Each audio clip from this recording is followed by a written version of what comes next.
여러분 성경을 읽다가 보면 날 마지막 부분의 마음을 한번 더 보세요. 마지막 부분. 한번 창세기를 1장부터 쫙 읽어가다 보면 마지막에 가게 되면 거기에서 열매가 보입니다. 욥기서를 또 읽다가 보면 많은 시련과 실패하다가 제일 마지막 부분에 가면 회복이 나와요.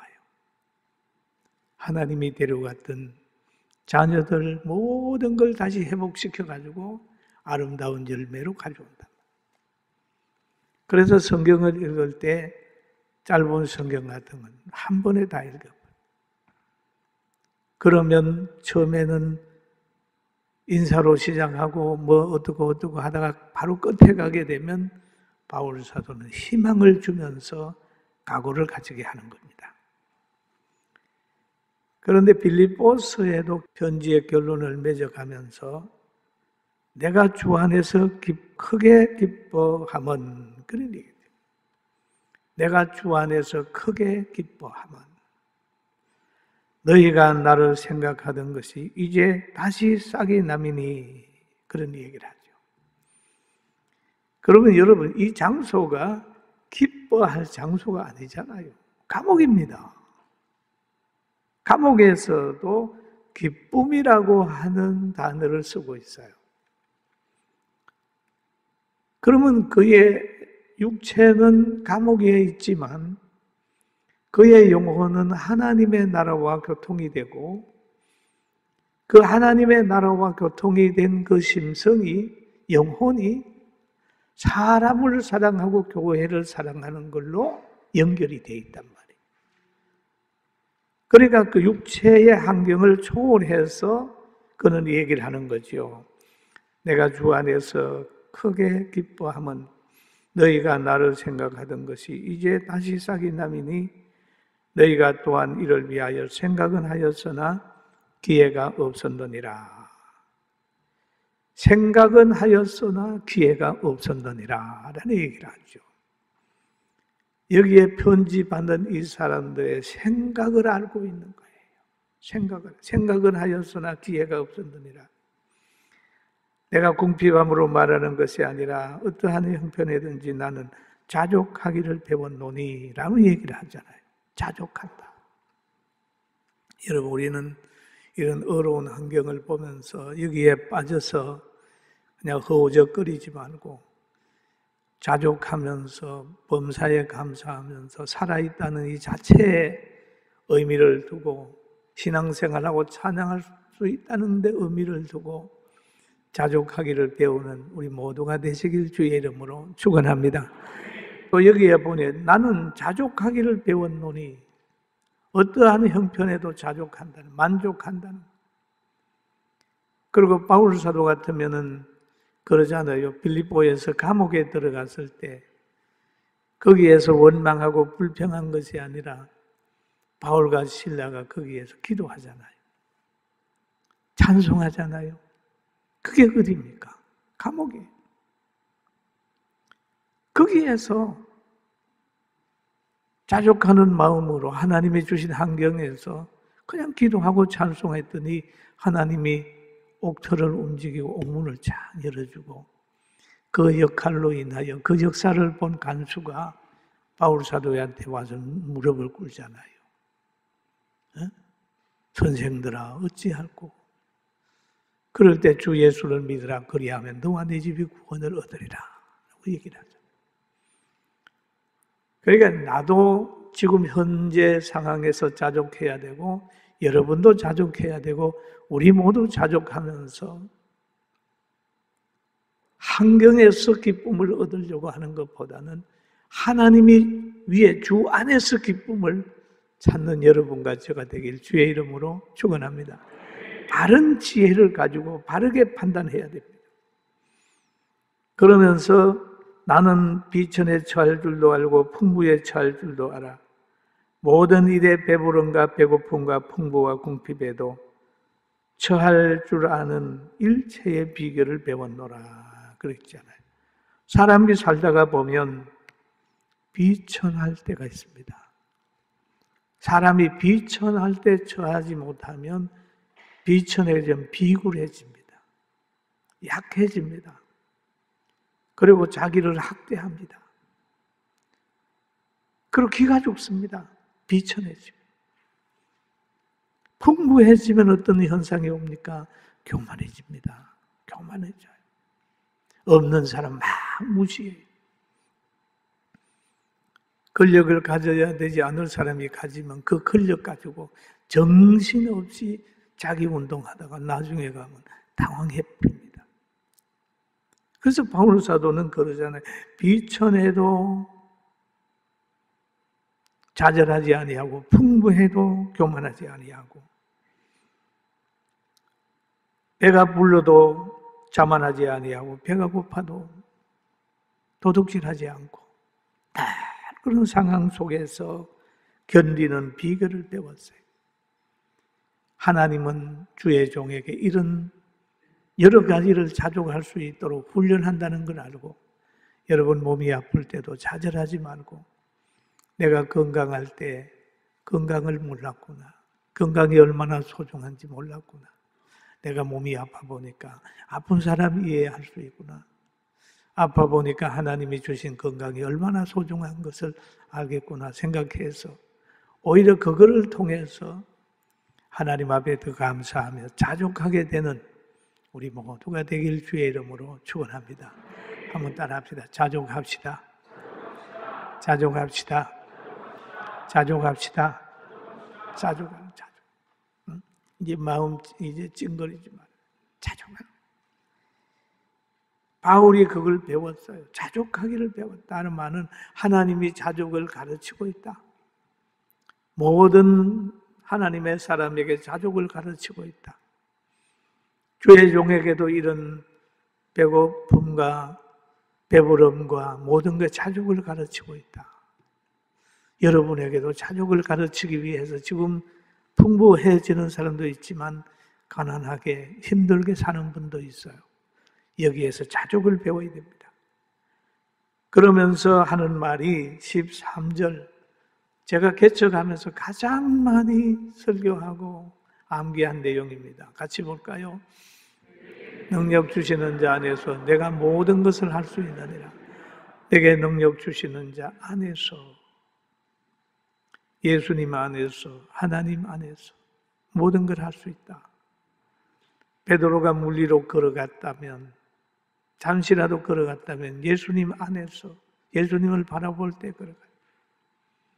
하나님 안에 있을 때 풀무불을 견디고 다니엘의 친구들이 풀무불을 견디고 하나님의 말씀 순종하면서 간 그 길에 홍해도 갈라졌다. 내게 능력 주시는 자 안에서 하나님의 뜻 안에서 하나님의 섭리 안에서 내가 모든 것을 할 수 있다.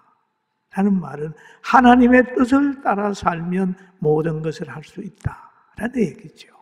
능력 주신 자의 교훈 안에서 능력 주시는 자의 섭리 안에서 능력 주시는 자의 가치관을 가지고 가는 거죠. 모든 걸 할 수 있다.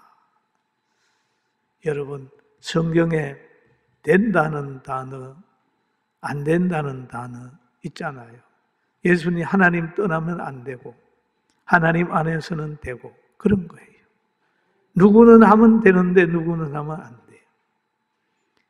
어떤 사람은 사자굴에 들어가서 머리털 하나 안 상하고 나왔는데 어떤 사람은 사자굴에 들어가니까 뼈까지 사자가 씹어버렸습니다.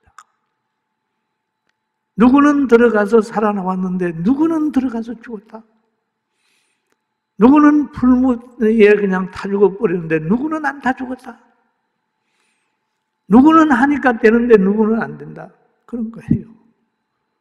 다 되는 거 아닙니다. 능력 주시는 자 밖에서는 모든 걸 할 수 없지만 능력 주시는 자 안에서는 가능한 거예요. 할렐루야. 이 믿음이 우리에게 꼭 필요합니다. 바울 사도가 그런 말을 하지요. 그러나 모든 것을 할 수 있지만 그러나 너희가 내 괴로움에 함께 참여하였으니 잘하였도다. 이 편지에서는 괴로움이라고 하는 단어가 별로 없는데 바울이 여기에서 이렇게 표현해요. 감옥에 있으면서 전도 여행을 다니면서 수없이 많은 어려움을 당하는 그걸 전체 기쁨으로 받은 게 아니라 바울 사도도 그 속에서 괴로움을 당했다는 거예요. 괴롭다. 여러분 목회도 마찬가지입니다. 항상 긍정적인 얘기를 하니까 목사가 또 항상 좋은 것 같지만은 밤잠을 이루지 못하고 힘든 괴로움도 있습니다. 엄청난 괴로움이 있을 수 있어요. 그런데 역시 주의 일을 하다가 보면 이 괴로움이 오는 거예요. 여러분이 하나님의 아들 예수님이라고 해도 십자가 했을 때 십자가 질 때 그 길이 그렇게 즐거운 길이 아니었어요. 왜냐하면 피하고 싶은 길이지만 하나님의 뜻이니까 갔어요. 갔는데 그 십자가를 지고 있으면서 하나님 왜 나를 버리십니까? 라고 할 정도, 아버지 왜 나를 버리십니까? 그런 괴로움을 경험을 했단 말이에요. 여러분 괴로움도 우리 참고 갑시다. 할렐루야. 그런데 괴로움에 함께 참여한 교회가 있는데 참여하였으니 잘하였도다. 그러면서 55절 한번 읽어볼까요? 같이 읽어봅니다. 복음의 시초에, 근데 이 빌립보 사람들아 너희가 알거니와 복음의 시초에 바울 사도가 전도 여행을 할 때에 마게도니아를 떠날 때에 이 빌립보 교회가 선교비를 줬어요. 괴로움에 함께 참여했단 말이에요. 이 목회하다 보면 괴로움에 함께 참여하는 분들이 있지요. 우리 교회도 없었겠어요. 많이 있었습니다. 그래서 오래된 성도들 괴로움에 함께 많이 참여했어요. 예배당을 9번 옮길 때 그때마다 얼마나 괴로웠는지 몰라요. 에덴 기도원에 가서 함께 기도하고 어려운 일이 있을 때 함께 염려하고 좀 가진 사람들은 자기들이 아니면 안 되는 것처럼 그렇게 큰소리 뻥뻥 치다가 교회가 어려우면 그냥 바람과 같이 사라져 버렸어요. 그러나 괴로움에 함께 참여한 이들은 오랫동안 여기 있어서 자녀들과 함께 손자, 손녀들과 함께 이렇게 교회에 섬기잖아요. 이런 가정들은 하나님의 축복 속에 승리할 겁니다. 하나님이 약속하셨어요. 믿음으로 사는 가정에는 미래가 있도록 축복했습니다. 근데 바울 사도도 여기에 보면은 참여한 교회가 너희 외에 아무도 없었느니라 그렇게 얘기를 하면서 데살로니가 있을 때 너희가 한 번뿐 아니라 2번이나 나의 쓸 것을 보냈다. 선교비를 늘 보냈습니다. 참 그래 거기에 대한 감사하는 마음을 편지 마지막 부분에 이렇게 기록하고 있습니다. 그러면서 17절 한번 같이 읽어봅니다. 내가 선물을 구함이 아니요 오직 너희에게 유익하도록 풍성한 열매를 구함이라. 이렇게 선교비를 보내는 것은 너희에게 유익하다고 말이죠. 주의 일을 하는 것은 여러분 각자에게 다 유익한 거예요. 애국을 하는 것은 나라를 위해서 누구를 위해서 하는 게 아니라 여러분 자신을 위해서 하는 거예요. 흔히들 누가 얘기를 하면 내가 누구를 돕겠습니다. 그래서 왜 도와? 누구 좋으라고 도와요? 내가 교회를 돕겠습니다. 말은 맞지만은 그 모든 것이 자신에게 전체 상금이 있는 거예요. 믿습니까? 믿습니까? 이 신앙이 있어야 되는 거예요. 주의 일 하는 사람을 도우면 그 사람을 돕는 게 아니라 주의 일을 같이 함으로 인하여 상급이 같은 거예요. 대단히 중요한 겁니다. 여러분 애국을 하잖아요. 어느 정당을 위해서 하는 거 아니에요. 우리를 위해서 하는 거예요.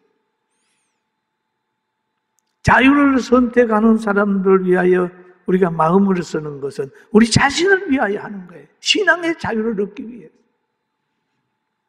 마음껏 일하고 물건을 마음대로 주고받고 하는 그 시장 경제를 얘기하는 것도 우리 자신을 위해서 하는 거예요.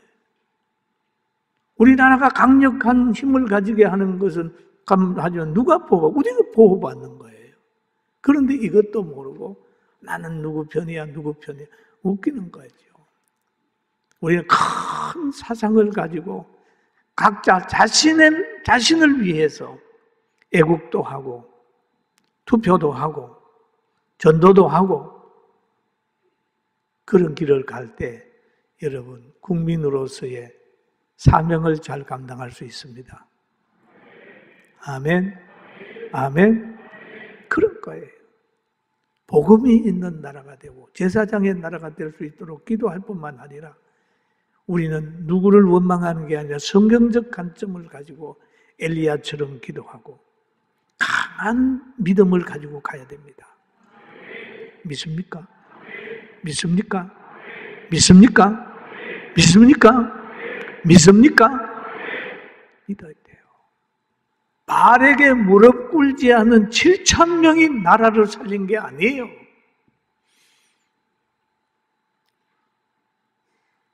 바알에게 무릎 꿇지 않는 7,000명보다도 더 중요한 사람은 나타나서 갈멜산에 올라가서 하나님 앞에 기도하는 엘리야가 필요했던 거예요. 우리는 그렇게 생각하죠. 교회가 막 뭉쳐가지고 뭘 한다. 뭉쳐가지고 뭐 하려고 그래요. 여러분, 저는 우리 교회 보면서 1000일 24시간 기도 시작했잖아요. 시작하면서 그랬잖아요. 1000일 기도가 끝나기 전에 대한민국은 엄청난 변화를 가질 겁니다. 그래서 1000일 24시간 기도했는데 지금 반이 넘어가잖아요. 지금 1000일 기도가 끝날 때 가면 엄청난 대한민국의 변화가 일어날 거고 우리의 교회의 역할이 갈멜산의 엘리야 같은 그런 역할을 하게 될 거고 지금도 하고 있고 여러분의 가정과 우리 모두가 하나님 앞에 보호받을 수 있다는 걸 생각하고 깨어 있읍시다. 아멘. 저를 한번 봐요. 깨어 있읍시다. 아멘. 깨어 있습니다. 너무 보여요. 너무 보여요. 제일 불행한 힘든 게 뭐냐면 제가 청년 때에 산에 가서 기도하고 막 영적으로 정말 은혜를 많이 받았을 때 이렇게 보면 그 사람의 행위와 생각이 보여요. 참 힘들었습니다. 그런데 위선을 떠는 거예요. 속 생각하고 말하는 거 다른 거예요. 그런 것처럼 우리가 이렇게 지나다가 스쳐만 가도 그 세상 사람의 생각과 느낌이 올 때, 참, 이런 거 있잖아요. 여러분, 아는 것이 힘인 거 아니고, 때로는 잘 깨닫고 분별하는 것이 고통일 수도 있어요. 고통일 수도 있어요. 모르면 담대해요. 그래, 하루 강아지가 범 무슨 줄 모른다는 거는 모르니까, 범의, 그걸 모르니까 그래요.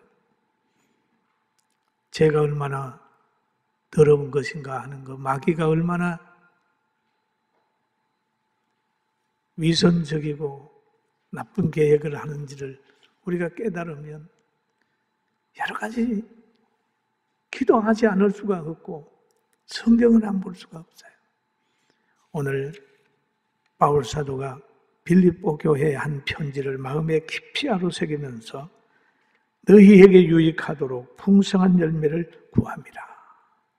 바울 사도에게 보내준 그런 선교 연보를 그 사람들에게 열매 맺도록 하나님의 영광을 위해 쓴다고 하는 그런 것들이 여기에서 암시되어 있는 부분들로 볼 수 있습니다. 우리 18절 한번 읽어보겠습니다. 모든 것이 있고 또 풍부한지라 에바브로디도 편에 너희 준 것을 받음으로 내가 풍족하니 이는 받을 만한 향기로운 제물이요 하나님을 기쁘게 한 것이다. 이것이 향기로운 제물이고 하나님을 기쁘게 한 것이라. 왜냐하면 하나님의 영광을 위해서 쓰여지기 때문입니다. 그 다음에 19절 한번 봅니다. 나의 하나님이 그리스도 예수 안에서 영광 가운데 그 풍성한 대로 너희 모든 것을 채우시리라. 그럽니다. 나의 하나님 그리스도 예수께서 영광 가운데 그 풍성한 대로 너희의 모든 걸 채우시리라. 성교위를 보내고 이렇게 하는 것에 대한 보답, 너희가 나를 생각해가지고 성교 돕는 그거 자체에 대해서 하나님이 갚아주리라 라고 했습니다. 여러분 우리들도 하나님이 갚아줄 만한 많은 걸 심고 복을 받게 되길 주의 이름으로 축원합니다. 우리들은 하나님의 능력 가운데 모든 걸 이길 수 있어요. 할렐루야. 따라합시다. 승리할 수 있습니다. 하나님이 함께하면 모든 걸 할 수 있습니다. 극복할 수 있습니다. 할렐루야.